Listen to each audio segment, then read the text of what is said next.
का सिविल मंत्रा प्लेटफॉर्म पर। साथियों, अभी हाल ही में आपका जो सेम सेमेस्टर का रिजल्ट था वो जारी कर दिया गया, बीटेक का जो 4th सेमेस्टर का रिजल्ट था। बट साथियों, ये तुम्हारा बीटेक फेज 2 का रिजल्ट था। यहाँ पे आपका बीटेक जो फेज 1 है या फिर कहें फेज 1 का जो एग्जाम हुआ था इवन सेमेस्टर का, उसका रिजल्ट काफ़ी पहले ही जारी कर दिया गया था। अब साथियों, एक्टिव ने सर्कुलर निकाला है कि आपको यदि आपका उसका चैलेंज मूल्यांकन करवाना है, यदि आपका जो मार्क है उसको चैलेंज करना है तो आप उसको अप्लाई कर सकते हो। जी हाँ साथियों, यहाँ पे 27 तारीख को ही आपका अपडेट आया था, आप यहाँ पे देख सकते हो। यहाँ पे आपको बोला गया कि देखिए, यहाँ पे आप सब्जेक्ट भी देख सकते हो क्या दिया गया है। यहाँ पे बोला गया है कि सत्र 2023-24 के सम सेमेस्टर के प्रथम चरण में ध्यान दीजिएगा, यदि आपका एग्जाम फेज 1 में हुआ है तब आपको यहाँ पे चैलेंज मूल्यांकन वाला जो मार्क है उसका चैलेंज कर सकते हो। और कैसे करना है साथियों, ये भी मैं बताऊंगा। और ये भी बताऊंगा यदि आपके मार्क्स ज़्यादा आते हैं, बढ़ते हैं, तो आपके पैसे भी वापस हो जाएंगे। पूरे नहीं, आप कुछ पैसे भी वापस होंगे, लेकिन कब वापस होंगे, उसका क्या क्या क्राइटेरिया है और कैसे वापस होगा, वो भी मैं साथियों इस वीडियो में मैं बताने वाला हूँ। तो आइए देखते हैं 1 बाय 1, आज की चीज़ को हम डिटेल में करते हैं। तो यहाँ पे आप नोटिस देखोगे तो यहाँ बोला गया कि जो जिनका एग्जाम, आप ध्यान दीजिएगा, जिनका एग्जाम 8 जून 2024 से 15 जुलाई 2024 तक हुआ था, मतलब कि 8 जून 2024 से 15 जुलाई 2024, मतलब कि जो फेज 1 वाला एग्जाम था इवन सेमेस्टर मतलब सम सेमेस्टर का, उनका रिजल्ट तो पहले ही जारी कर दिया गया है। अब यहाँ पे ध्यान दीजिएगा, यहाँ पे बोला गया कि यह जो छात्र छात्राएं इच्छुक हैं अपनी उत्तर पुस्तिका देखने के लिए या फिर उसको जांच करते हुए, या कैसे आपको देखा गया, कैसे जांच हुआ है, कैसे मार्क्स दिया गया है, यदि आपने अपनी आंसर कॉपी देखना चाहते हो तब आप उसके लिए 27 नवंबर 2024 से 10 दिसंबर 2024 तक अप्लाई कर सकते हो। और अप्लाई करने के लिए साथियों आपको AKTU का जो OneView है या ERP है, AKTU ERP पे जाकर आप लॉगिन करके आप इस डेट के भीतर 27 नवंबर से 10 दिसंबर के बीच उसके लिए अप्लाई कर सकते हो। उसकी जो फीस है साथियों वहाँ पे है 2500 रुपये पर कॉपी, मतलब 25 रुपये पर सब्जेक्ट के हिसाब से आप उसमें अप्लाई कर सकते हो। तो यहाँ पे साथियों क्या होगा, ये आपका होगा जहाँ पे आप क्या करोगे, अपनी उत्तर पुस्तिका जो है आपका अपना आंसर कॉपी वो देख पाओगे और साथ में उसके लिए आप चैलेंज कर सकते हो यदि मार्क्स गलत आए हुए हैं तो। लेकिन यहाँ पे फिर बोला गया, अब यहाँ पे एक चीज़ और है, कैसे मूल्यांकन होगा, कैसे आपका पैसा वापस आएगा, वो भी एक चीज़ बैठक हुई थी, वहाँ पे आप देख सकते हैं कैसे कॉपी चेक होती है, यानी कैसे मार्क्स दिए जाते हैं। बहुत सारे स्टूडेंट का ये कंसर्न होता है कि मार्क्स कैसे दिए जाते हैं।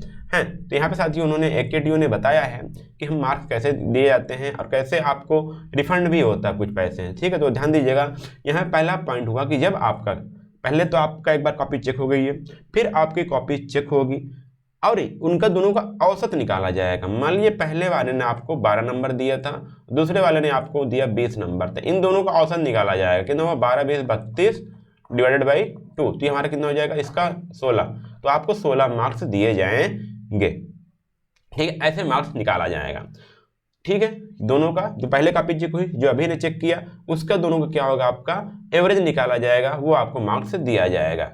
उसके बाद बोला गया ये जो औसत आएगा यही अंतिम रूप से एक्सेप्टेबल होगा, चाहे वो आपका जो पहले मार्क्स था उससे कम हो या ज़्यादा हो। कई बार क्या होता है स्टूडेंट, जैसे मान लीजिए आपको पहले मिला था 20 नंबर, ठीक है, उसके बाद आप किसी ने कॉपी चेक किया, उसने दे दिया 15 नंबर, फिर इसका एवरेज निकालोगे तो ये प्लस कितना आएगा बाई 2, तो हमारा आएगा कितना है 35, तो हमारा 17.5। तो इसमें क्या हुआ, आपका जो पहले 20 था उससे एवरेज जो आया कम आया, तो ये जो 17.5 है यही मार्क्स दिया जाएगा, ये वाला 20 वाला कम हो जाएगा। तो ये ध्यान दीजिएगा, इसलिए आपको AKTU क्या होता है, कभी कभी बच्चे एग्जाम डालते हैं, इवैल्यूएशन की कॉपी डालते हैं, फिर वो नंबर कम हो जाते हैं।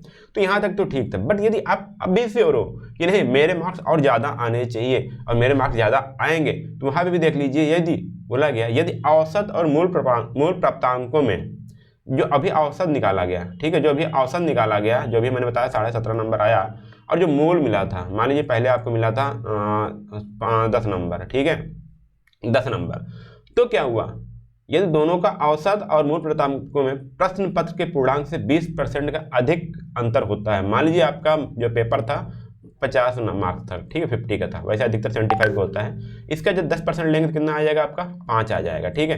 तो यदि दोनों में 5 से ज़्यादा का अंतर आता है, जैसे मान लीजिए पहले 17 था, एवरेज आया, आपको पहले 10 नंबर दिया गया था, अब एवरेज आ गया आपका 17.5, तो यदि उससे ज़्यादा का अंतर आता है, ठीक है, तो आपको तो मार्क्स वाला एवरेज वाला दिया जाएगा, बट देखिए 5 मार्क्स से ज़्यादा का अंतर आया नहीं आया, तो जो आपका रिफंड भी आएगा देखिए यहाँ बोला गया जो आपने 2500 जमा किया था उसमें से आपकी सिर्फ 1000 रुपये कटौती होगी और 1500 रुपये आपको वापस कर दिया जाएगा।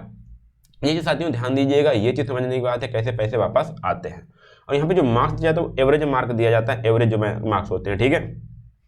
और कहाँ पे वापस आएगा, शुल्क व्यवसाय छात्रों द्वारा बैंक विवरण जैसे अकाउंट नंबर, FSC कोड और बैंक नेम को भरते समय जांच कर लिया जाएगा। जो आप भरते हैं उसको जांच करके भरिएगा, ठीक है। उनकी उपलब्ध कराए गए बैंक विवरण सही भरे गए हैं। यदि छात्र द्वारा गलत बैंक विवरण या किसी अन्य खाता का विवरण दिया जाता है तो भुगतान की असुविधा के लिए छात्र स्वयं जिम्मेदार होगा।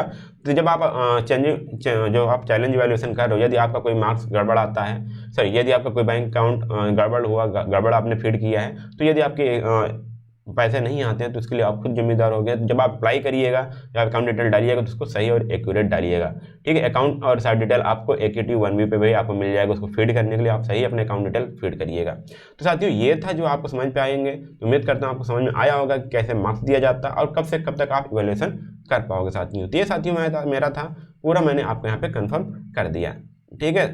और साथियों मैं बताना चाहूँगा यदि आप AQT के बीटेक के सिविल और मैकेनिकल के स्टूडेंट हैं या फिर और सारे कोर्सेज के स्टूडेंट हैं तो आप मेरा सिविल मंत्रा ऐप डाउनलोड कर लीजिए हमारा, जहाँ पर आपको पूरे आपके बीटेक के सब्जेक्ट मिलेंगे, चाहे वो इलेक्टिव हो चाहे कोर सब्जेक्ट हो, ठीक है। तो आपको मिनिमम प्राइस में सारी चीज़ आपको मिलने वाली है। वहाँ पर सभी सब्जेक्ट आपको एक प्लेस में मिलेंगे तो आपको पढ़ने में आसानी होगी।